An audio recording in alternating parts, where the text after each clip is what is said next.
I, 30-year-old male at the time, was happily married to my 30-year-old wife. We had been married around 6 years. I will refer to her from here on out as Sarah, not her real name. We traveled, ate together, and spent time together basically every night for the first 6 years of the marriage. During 2019, I started to see some warning signs that in retrospect should have told me something was up. In early 2019, I had to be out of town for work, a conference. The first time that I had ever been gone overnight from home without her. She immediately suggested that her friend might come over and even stay over those days.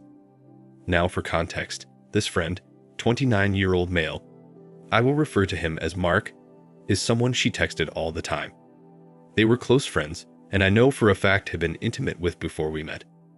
I put my foot down and I said no, pointing out he never came over in 6 years except the one time I was gone. While she got mad, she respected my wishes to the best of my knowledge and the footage from the security cameras. There were other things as well that gave me pause, but for the interest of time, I will move on. Now we arrive at the end of 2019 as we were in a movie theater together. I noticed her writing messages to someone on her Apple Watch during the movie. This was very unusual for her to do, and the messages, although I can't remember them, were a bit strong for a coworker at a new job, but nothing overly sexual or romantic. I asked her about it after the movie and she brushed it off. Over time, her behavior changed, sitting away from me on the couch, changing in a different room, and so on. I start to wonder if I am being cheated on, or if something was being hidden from me. I felt tremendous guilt for even thinking about checking her phone for confirmation, feeling that if I do and I am wrong, there's no point in continuing to be married. After thinking about it for days, I decided to check it in January of 2020. Now her phone is always close by, and I don't know the passcode.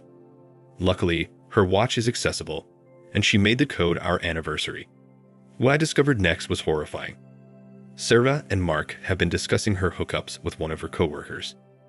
They were mocking me for not noticing what is going on. Sarah was discussing how the idea of me touching her is revolting, and how she can't imagine having kids with me. We had been trying in mid-2019, so this was especially hurtful to me. Then I read the messages between Sarah and the coworker. We will call him Carl. Those messages were explicit, and Sarah showed more affection for him in every way than she showed me in the past few months, and each message told me a new revelation that hurt more. It said that a trip that she said was to console a friend was really so that the friend could meet Carl, and that she began changing in the bathroom so I wouldn't see the hickeys on her body, and that her therapist knew all about this and said that I should be made aware, but that she should be happy with whoever she wants. I stayed up till 3 or 4 in the morning reading these messages and taking pictures of everything. I didn't sleep that night. My jaw clenched so hard all night that it caused issues for months. She left for work and I was off that day, and my first phone call was to a lawyer. I went to ask him what my options were, and what I could say to her when I confront her so as not to do or say anything illegal. I waited for her to come home, reading over the messages to confirm it wasn't the worst dream I ever had. When I confronted her, I told her what I knew without revealing I had been in her text messages. I told her I spotted the hickey. A lie, but she mentioned it in the messages that I knew she was texting someone. She lied and tried to argue that it was someone else that gave her the hickey. But finally, I read a message from her watch. I guess what I expected was for her to break down and admit everything. Instead, she exploded in rage that I violated her privacy. The insanity and gaslighting of trying to convince me that I was the bad guy blew me away. She stormed out of the house and disappeared for 3 days, no communication as to where she was. Till this day, I only know a small part about where she went or what she did. When she came back, she told me she wanted us to try to fix things and spend some time together. It didn't go well. I caught her sneaking off to meet with him once again, and she foolishly left the watch behind, and I could read the messages in real time. I finally told her in February 2020 that I contacted a lawyer. She insisted that she won't sign anything until we attend couples counseling. I humored it, but it went off the rails immediately.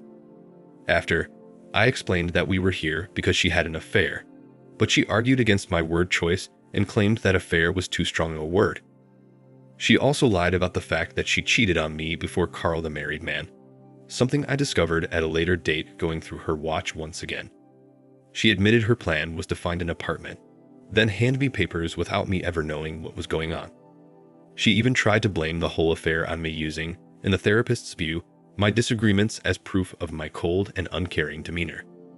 She gave an example, saying I did not immediately scream at my parents for a Christmas gift she didn't like or at her parents when they playfully made fun of her. At this point, the decision was made.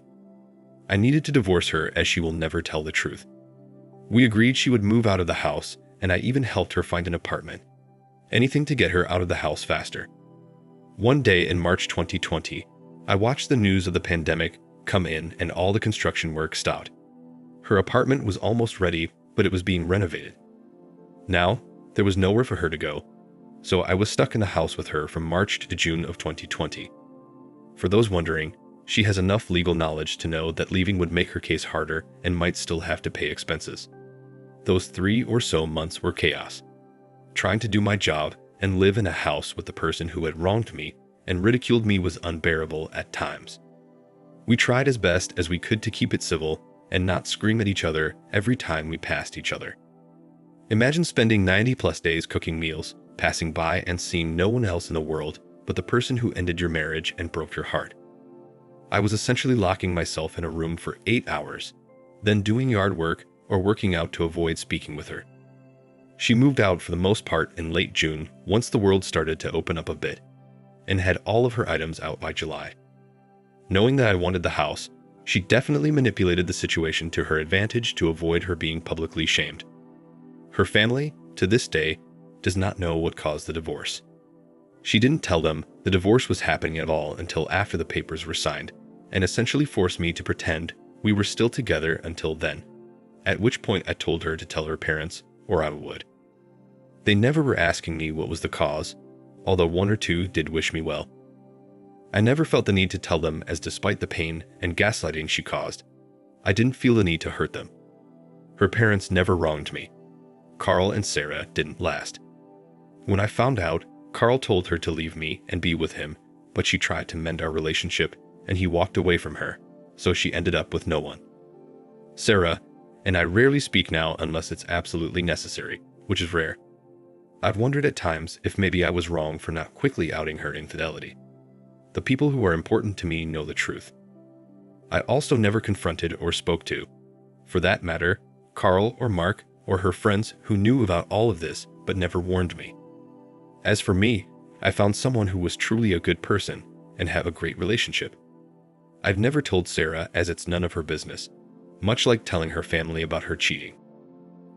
Thank you for watching. Like, comment, and subscribe if you enjoyed the video. Until next time, I'll see you again. Take care.